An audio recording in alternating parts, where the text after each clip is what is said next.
It's always a pleasure to hear that melodious voice from Sid and how both the songs that he sings really captures how many of us, if not all of us, still feel about that day. The first song illustrating and depicting the actual day, and the second song sort of capturing the spirit of who we are as Americans. Today, together with the Deputy Borough President Aurelia Green, I want to welcome everyone. I want to thank everyone for being here. I especially want to thank and recognize an individual who is doing a great job as the Commissioner and Assistant Chief of Police, representing the men and women of the NY Police Department, the Bronx Borough Chief, Chief Larry McCunin. Chief, could you please stand up and take a bow? Let's give it up for him in the NYPD.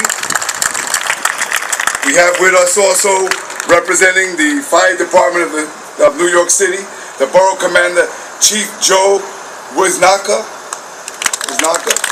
Chief. He was introduced earlier, but we have with us Congressman Jose Serrano.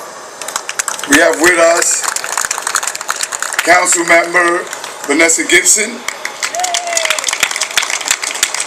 We also have with us the New York State Supreme Court Justice Robert Torres.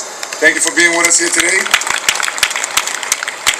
I also want to thank our Administrative Judge Doug McKinnon for being with us here today and partnering with us. Your words are so powerful, you're honorable. And we also have with us here family members, so that folks know in the city of New York we lost 3,000 individuals. You should know that 144 of those individuals were Bronxites.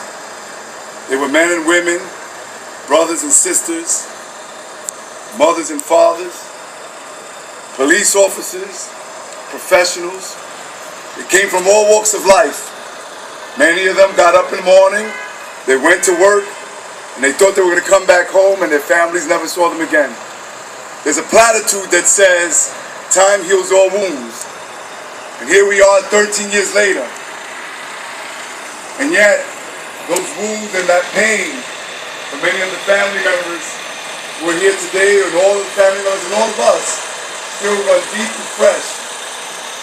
This is something that struck at the very core of who we are as Americans. As Marvin Scott, our fellow Bronxite and our Walk of Famous, so eloquently said earlier when he read that editorial, we as Americans come in all shapes and sizes. Look around you. We come from all ages and all backgrounds. When they attacked us, they attacked all of us. They didn't do it based on whether or not we were Christian or Jew, or whether or not we were Muslim or Hindu. They did not attack us based on whether or not we were rich or poor, whether we were from the Bronx or from other boroughs.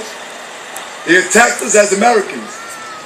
And let that lesson continue to be learned, as we saw that they attacked our embassy a couple of years ago in Benghazi on 9/11. Let that lesson still run deep in us as Americans, as the terror and the threat is still there.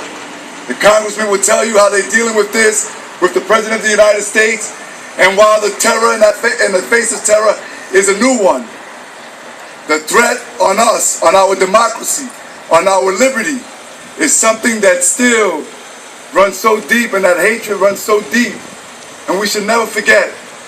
Let these young ladies behind me, and all young folks who perhaps do not remember or were not even born 13 years ago, let them understand that they should value who we are as a society. That they too were attacked even though they weren't born back then. That there's a certain responsibility as to who we are. Let us remember the individuals who also responded in 9/11 in the days and weeks and months after. Many individuals who so quickly, without any thought for their own safety, ran into the rubble and the falling towers. They came without reservation, without hesitation. Their only thoughts were the fact that other New Yorkers and other human beings needed help. You know, on a personal note, we can all remember somebody who lost their lives there. On a personal note, there's a young man that I grew up with. His name is Daryl Pop McKinney. I always speak of Daryl Pop McKinney during these types of ceremonies. Bishop Bailey, Daryl Pop McKinney was a young man, shorter in stature than some of us, but had a big mouth when he played on the basketball court. That mouth and those skills took him off to college. And to many of us, we were proud of Pop, as we called him, because he made it. He went to college on a basketball scholarship. He was able to educate himself in marketing and in business. He went on to get a job in Canton Fitzgerald, which is the same corporation that lost hundreds of individuals. You know, we don't always have to and only have memories of the fallen when we are doing this type of events. So there's something called Facebook, as you all know. And on Facebook on Thursdays, people put Throwback Thursday pictures. And I put a picture a couple of weeks ago of myself with a basketball as a young teenager with some of the guys I played basketball with. And somebody wrote, "Oh, I remember the battles in the dungeon," which is the basketball court that we played basketball in Rosedale Park. And in that dungeon, some of those battles, yes, I had with Daryl Pop McKinney. In fact, the basketball courts there in Rosedale Park are named after Daryl Pop McKinney. And it was then 2 weeks ago, and every so often that I remember him. Maybe you remember something triggers your memory. Maybe you see a vision of the towers when you're watching a dated movie. Let us never ever forget. And let me just tell you this. One of the most miraculous things that happened subsequent to this is how so many people flew their American flags in their homes and in their cars. How everybody pulled together.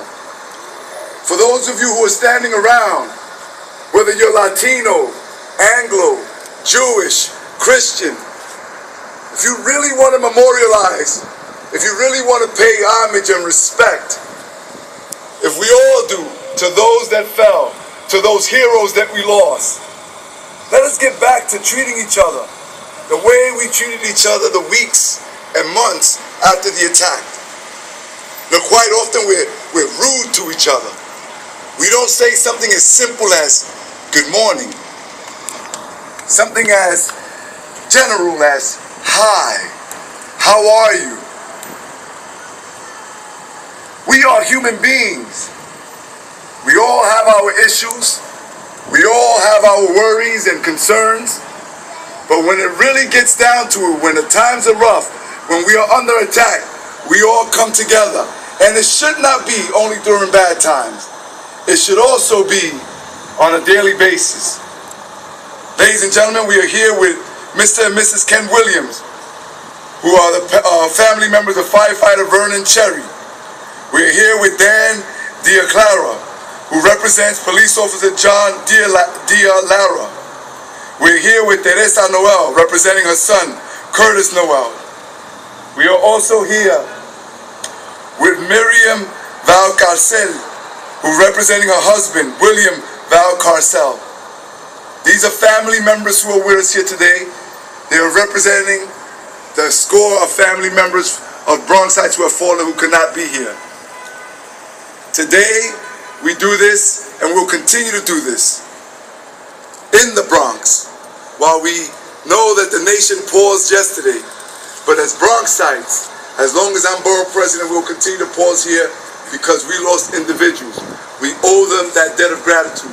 We owe them that respect. We'll be here mourning with the parents because unfortunately, in this case, 13 years later, time has not healed the wounds. I would appreciate if everyone now would join me in a moment of silence in which afterwards the names of our fallen here in the Bronx will be read.